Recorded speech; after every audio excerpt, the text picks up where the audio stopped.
Volume 3, Chapter 17 of Emma by Jane Austen. Into the public domain.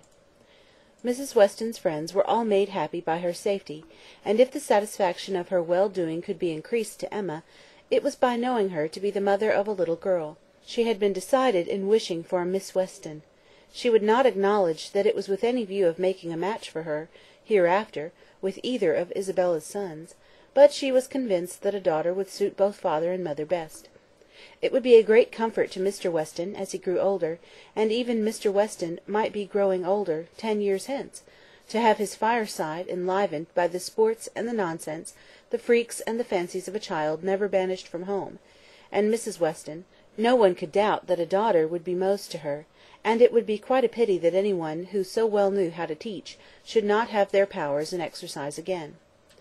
"She has had the advantage, you know, of practising on me," she continued, "like la Baronne d'Allemagne on la Comtesse d'Ostalis, in Madame de Genlis' Adelaide and Theodore; and we shall now see her own little Adelaide educated on a more perfect plan." "That is," replied Mr. Knightley, "she will indulge her even more than she did you, and believe that she does not indulge her at all. It will be the only difference." "Poor child!" cried Emma. "At that rate, what will become of her?"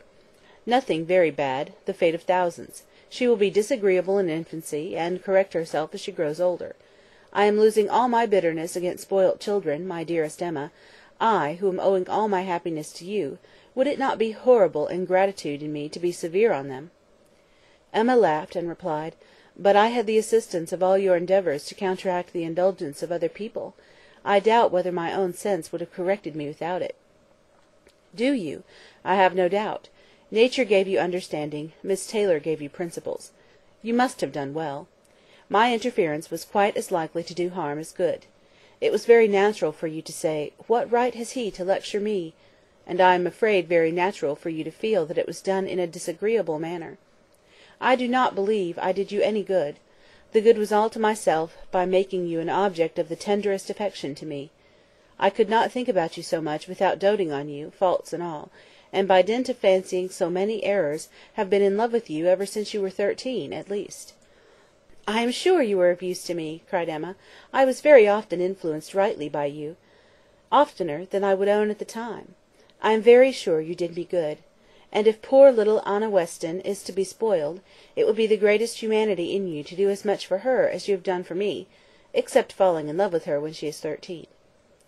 How often, when you were a girl, have you said to me, with one of your saucy looks, 'Mr. Knightley, I am going to do so and so, papa says I may, or I have Miss Taylor's leave,' something which, you knew, I did not approve.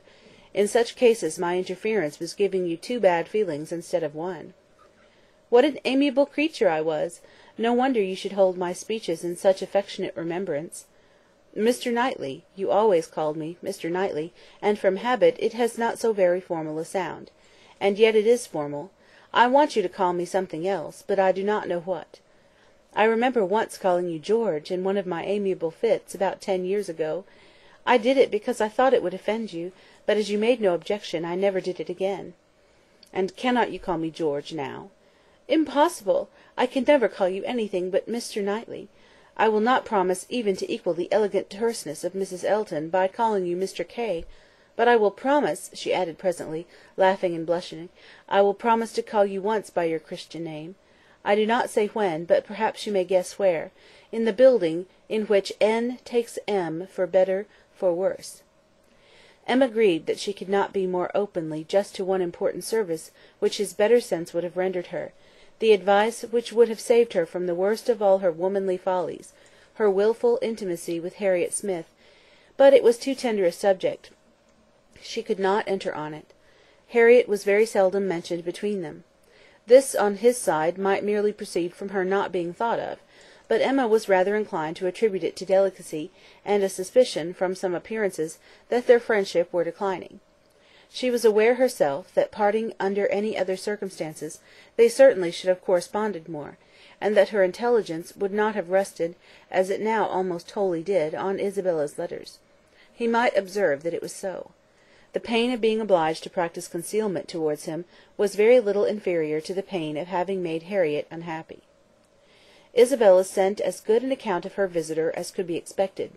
On her first arrival, she had thought her out of spirits, which appeared perfectly natural, as there was a dentist to be consulted; but since that business had been over, she did not appear to find Harriet different from what she had known her before. Isabella, to be sure, was no very quick observer, yet if Harriet had not been equal to playing with the children, it would not have escaped her. Emma's comforts and hopes were most agreeably carried on, by Harriet's being to stay longer. Her fortnight was likely to be a month at least. Mr. and Mrs. John Knightley were to come down in August, and she was invited to remain till they could bring her back. "John does not even mention your friend," said Mr. Knightley. "Here is his answer, if you like to see it." It was the answer to the communication of his intended marriage. Emma accepted it with a very eager hand, with an impatience all alive to know what he would say about it, and not at all checked by hearing that her friend was unmentioned. "John enters like a brother into my happiness," continued Mr. Knightley, "but he is no complimenter, and though I well know him to have, likewise, a most brotherly affection for you, he is so far from making flourishes, that any other young woman might think him rather cool in her praise. But I am not afraid of your seeing what he writes." "He writes like a sensible man," replied Emma, when she had read the letter. "I honour his sincerity. It is very plain that he considers the good fortune of the engagement as all on my side, but that he is not without hope of my growing, in time, as worthy of your affection as you think me already. Had he said anything to bear a different construction, I should not have believed him." "My Emma, he means no such thing. He only means—" "He and I should differ very little in our estimation of the two," interrupted she, with a sort of serious smile; "much less, perhaps, than he is aware of, if we could enter without ceremony or reserve on the subject." "Emma, my dear Emma!" "Oh!" she cried, with more thorough gaiety, "if you fancy your brother does not do me justice, only wait till my father is in the secret, and hear his opinion. Depend upon it, he will be much farther from doing you justice. He will think all the happiness, all the advantage on your side of the question, all the merit on mine. I wish I may not sink into 'poor Emma' with him at once.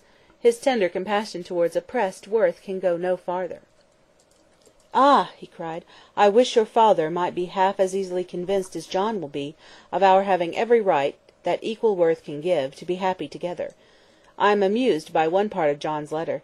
Did you notice it, where he says that my information did not take him wholly by surprise, that he was rather in expectation of hearing something of the kind? If I understand your brother, he only means so far as your having some thoughts of marrying. He had no idea of me. He seems perfectly unprepared for that." "Yes, yes, but I am amused that he should have been so far in my feelings. What has he been judging by? I am not conscious of any difference in my spirits or conversation that could prepare him at this time for my marrying any more than at another. But it was so, I suppose. I dare say there was a difference when I was staying with them the other day.